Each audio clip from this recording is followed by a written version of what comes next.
Amazing and blessed, are we not? I'm going to repeat that to myself over and over again because some of you know that today is a special Sunday and that Pam and I haven't really prepared anything other than just shown up, and you were asked to maybe provide questions that were on your mind that you wanted us to answer, and I think from online there's been some also. And so Stephanie, bring forth the box of questions. Can you believe they put this in this big old box? Like, it feels a little much, right? But we're going to give it a go. And we haven't seen these questions, and we really just want to answer them from the place of where we're at. They are alive for us in this moment, right? Mm-hmm. So who started it off last time? I think she played a fast one on me. She's like, I'll go first. I'll pull it out, and then she goes, and then you can answer it. Yeah. So I think we'll ask each other the questions, and then we get to, also both respond. Mm-hmm, mm-hmm. Well, are you ready?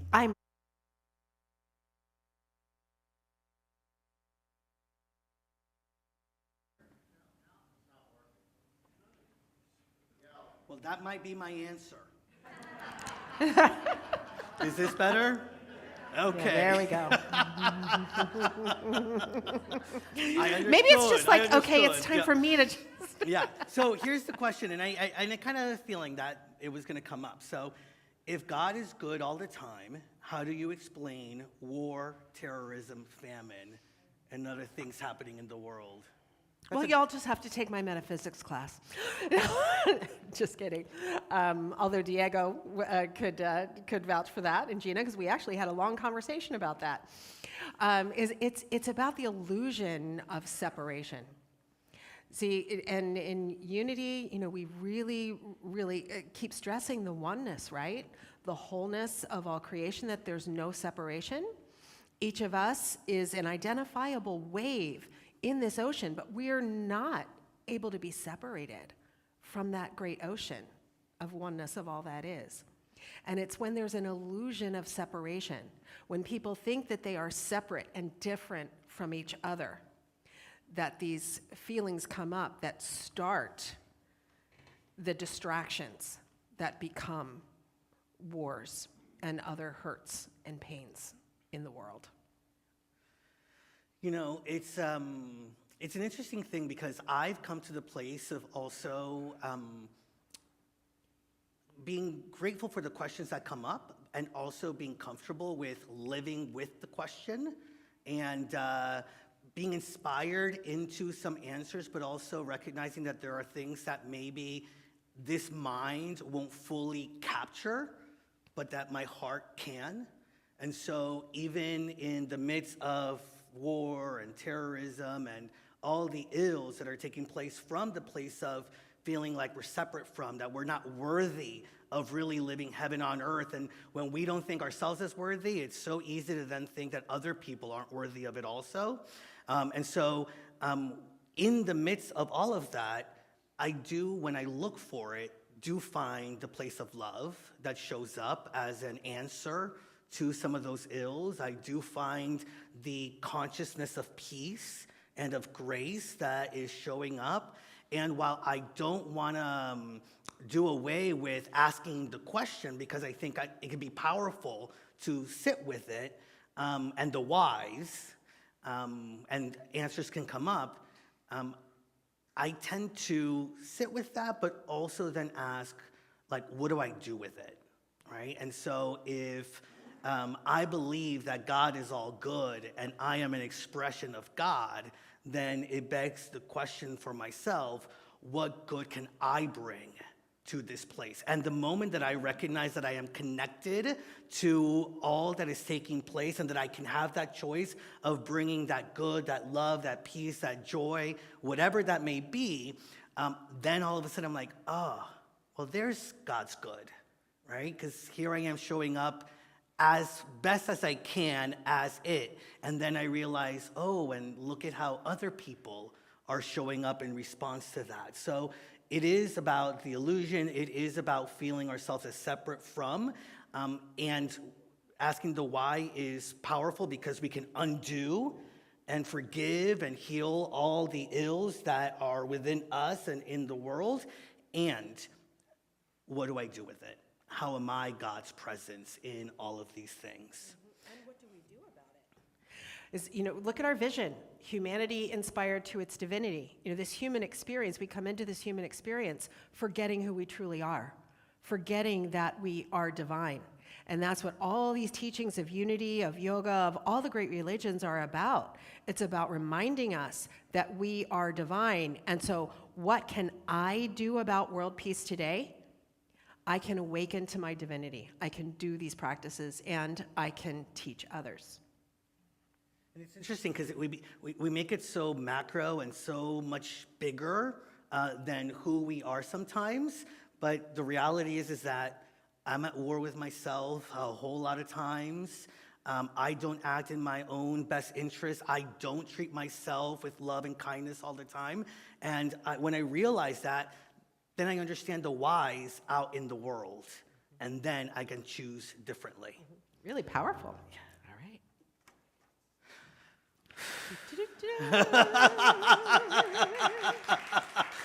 Hopefully the next one's about how much I love my cat. Okay. Okay. Apparently not. Okay. So it's in the beginning, Adam and Eve had children, Cain and Abel. Abel was killed, and that left Adam, Eve, and Cain. No other women. But Eve was the wife. And how did human civilization start, if only from Adam, Eve, and Cain?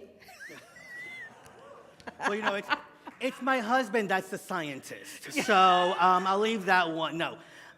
Well, the beauty of unity, I believe, one of the beauties of unity is that, wait, did I go first the last time? No. No? Okay.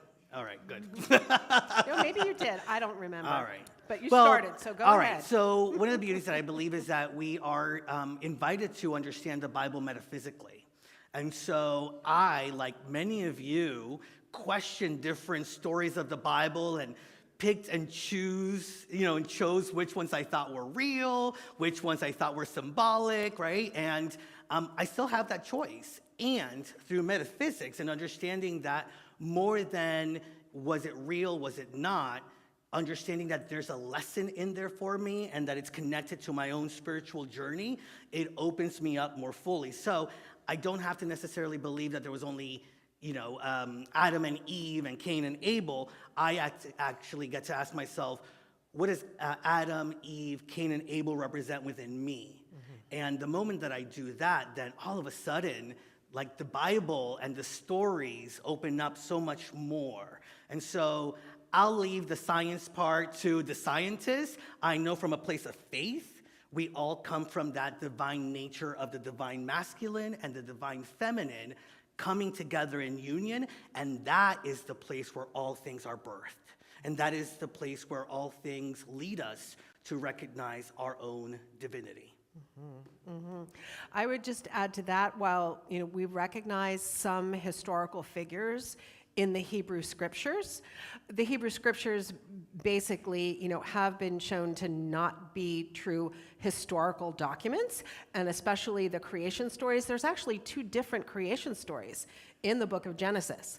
So, and those all came out of other creation stories from other cultures in that part of the world, in Mesopotamia. During that time. So, to look at this literally, that there were just these three humans from which all humanity came from, there seems to be pieces missing to that story. You know what I found out recently? Because I don't call myself like a Bible academic, right? I know it. I feel it. There is truth in there for me, and I use it as the basis of like sacred texts for me. And I still learn things. There's like this conversation happening about the Ten Commandments, right? Where a state, I think it's Louisiana, maybe, is going to put it in all schools. Did you know that there are 3 different versions of the Ten Commandments in the Hebrew Scriptures, in the Bible? And the first 2, which are the ones that we get the Ten Commandments that sort of have been passed down, they're not even called commandments. But if you go later on in another book, then they say these are the commandments, and it includes things that in Christianity we don't necessarily follow. So it's just an interesting thing to get into what's in the Bible, and more importantly, what can I do with what's in the Bible, and what can inspire me from what's within the Bible. Why don't we take a question from online? Well, they're in here. Oh, they are? Yes. They made it into yeah, there? Jeffrey was Okay. really good. Okay. All right. Juan and Pam, what does your daily prayer practice look like in detail? Oh. Well, shall I begin? Yeah. Okay. I actually found, what I consider my current spirituality in yoga from many years ago. So I incorporate yoga very much into my morning routine, and I actually have a whole daily routine that comes out of Ayurveda, which is yoga's sister science of medicine. And so I begin with an embodied prayer, which is a yoga practice. And then, finish that in 10 minutes of silence, which is meditation. And then after that, then I read Unity's daily word and go into an affirmative prayer practice from there. And all of that before I am ready to face the day, talk to anybody. Don't talk to me till I've done my daily word. And then it's body, mind, and spirit has all been integrated. And then that wisdom follows me throughout the day. I love it. I have an 11-year-old, right? So as soon as I wake up, it's like, get ready for school, like da-da-da-da, like make the breakfast, make the lunch, and all of that. So I don't start the day with a lot of time of prayer and meditation, and I look at the ways in which I can incorporate it into my daily routine. Like, for example, last year, I started having Lucas read the daily word to me while we were driving to school, right? And so that's part of my daily practice. Then, after I drop off Lucas at school or whatever is going on, that's when I go a little further into it. I love guided meditations. And unity.org has these they call them meditations, but they're like 2 minutes long, and I play those, and then I just go into the silence. And I have to tell you, I've shared it before, I've almost tricked myself into having a much more structured prayer practice or meditation practice, because it's a part of everything that we do at Unity on the Bay. So when we go into Thursdays, for example, which is a heavy meeting day, we start every meeting with a prayer. And so I get to pray at least 4 or 5 or 6 times throughout the day and be in some moments of silence. I also play around with things. So, earlier we had a question about, when you feel like sometimes your spiritual practice becomes a little stagnant. I play with different things. And so sometimes it's just a short meditation and time of silence. Recently, we went to a conference where I was reminded of the power of Lectio Divina, which is an old tradition of just reading sacred text and then asking ourselves, what does that mean? And then going into moments of silence. And I found it to be really powerful. And in that, it reminded me of some meditation practices. So this week, what I've been doing is also, it comes from a group called the Desert Fathers, who used to do Lectio Divina back in the 1600s, wherever it was. They would read sacred texts, but then as they were meditating, they would rock back and forth to give the body something to do, and through that, then become almost like an empty vessel of just being open to what was at hand. So it changes, and I think that being a minister was my way of saying oh, wait, I want to practice this, and I want to make it more real. And I do want to say, as a parent, I remember those days. I'm not too far beyond the parenting. even kids in high school, it's all right, are you awake? Are you awake? Are you going to have breakfast? What are your lunch arrangements? All that sort of thing. No, you're not getting out of the house dressed like that. No. So I really appreciate how, the morning practice really shifts and changes according to your stage of life. So, if you are currently having, a situation where, I don't know, some people have to be at work at 5:30 in the morning, and like meditating before starting an early morning day like that, that's a challenge. Having kids, even pets that you have to get out to walk first thing in the morning. If you cannot spend, your 15 minutes in meditation first thing in the morning, don't call that a problem for yourself. I mean, I used to, my alarm would go off, I'd hit the snooze, and those 9 minutes between the snooze, that was my meditation. That's what I did when I had the kids and the dog and everything else. And then yes, carve out time later in the day when you can have silence. Sometimes the only silence I would have all day long, aside from that 9 minutes in the snooze, was driving.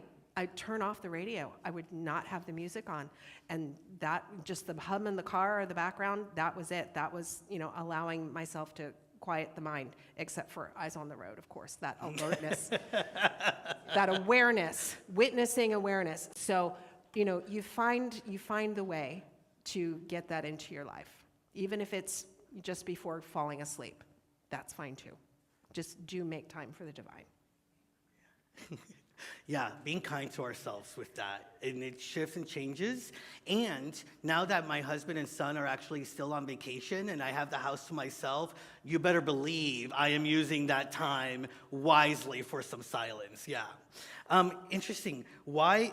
There's a whole lot of Adam and Eve stuff in here. Why is Adam and Adam accepted at Unity and not in the Catholic Church? Because there was only Adam and Eve. Well, you can ask the Catholic Church why they believe what they believe. What I'll say is that, again, it's the metaphysics of it, right? Like, it's not about these two individuals. It's about what they represent, the divine masculine and the divine feminine. And both those energies are within each of us. And both of them are being asked to be in balance. So why in Unity do we honor, celebrate, and lift up the Adams and Adams, the Eves and Eves, the Eves and Adams? All of that is because we are all love, and love is to be celebrated. And all of the beautiful ways in which God shows up in the world, I am very grateful for. Plain and simple. And I can answer the Catholic Church side of it, because I just love to get just a little bit, like, just poke that iron a little bit. I love that Juan handled the theological issue, and now I'm just going to tell you the straight truth. It goes back to which is wonderful. Why unity sees the unity in everything. But going back to the early days of the Catholic Church fighting for survival in the times of the Roman Empire and the early days of Europe, it was about populating. It was about populating those provinces with more Catholics. And so, Adam and Eve had to procreate to bring more Catholics into the world. And this also goes back to the erasure of women's rights. This is why abortion is an issue in the church. This is why divorce is an issue in the church. This is why birth control is an issue in the church, because it goes back to the early parts of Christianity trying to populate for power. I love it. She asked me earlier, what if it gets political? Are we going to go there? Girl, you went there, and I love it. I will say also, when I was coming out, I looked into the history. The Catholic Church actually had a celebration. It was an actual service where they brought two monks together in a holy union and celebrated as a holy union. And somehow that got taken away. So, anyways, we could be here all day, but we have, right. I think, maybe one or two more questions here. Okay. All righty. Here we go. One more question. All right. Well, we'll see what time it is. All right. Well, this could be another Adam and Eve one. No, okay. This is a quick one. Would be nice to do meditation one day in person. When can we do in-person meditation? Sunday mornings, usually about 15 minutes in. And I guess I'll just say that seems to be more programming, and we're looking for different ways of doing different programs. So if you all have an interest, there's something that you're looking for, let us know, and let's see how we can all come together. It's something to do any kind of spiritual practice, when it's done together, I think adds a different element and is a beautiful thing. Yeah. Absolutely. How do you know when to change? Well, actually, the deeper question is when we aren't changing, Yeah. right? I mean, even in our bodies, every moment we're experiencing cell turnover. We're experiencing digestion.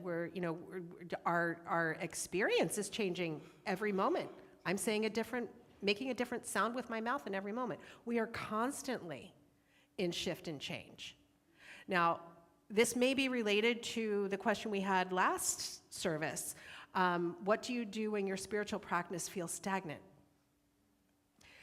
So maybe if you are not noticing change, if you are not noticing growth, if you have that awareness, then it is time to bring something different into your practice, into your life. Maybe a time to put some adjunct practices. If you're used to sitting, doing breathing meditation, maybe try walking meditation, something like that. Maybe take a class. Learn something new that you can add in or that will challenge you. Do you have anything else to add? Well, I would just say that for me, part of it is also like looking at what is behind the desire for change or the energy of change that is coming up. Like, is it that the heart is inviting me into something, or is it that the mind is having resistance to something? And so being aware of what is the impulse of change supports me in recognizing how maybe I need to follow it.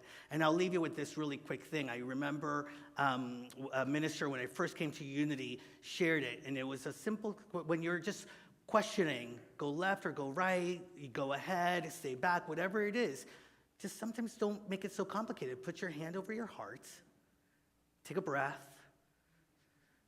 speak what is one of the options, take another breath, speak the second option, which one felt much more grounded in the space of the heart, and follow that. So, how'd we do? Well, just know if there are any, if the questions that we didn't answer, Pam, I don't even know if she knows this, but Pam and I are going to be answering them on social media this week. How So fun. if we didn't get to your question, just follow us on social media, and we are going to get to it. And thank you for playing along with us. I hope that you really felt connected and heard through our time together this morning.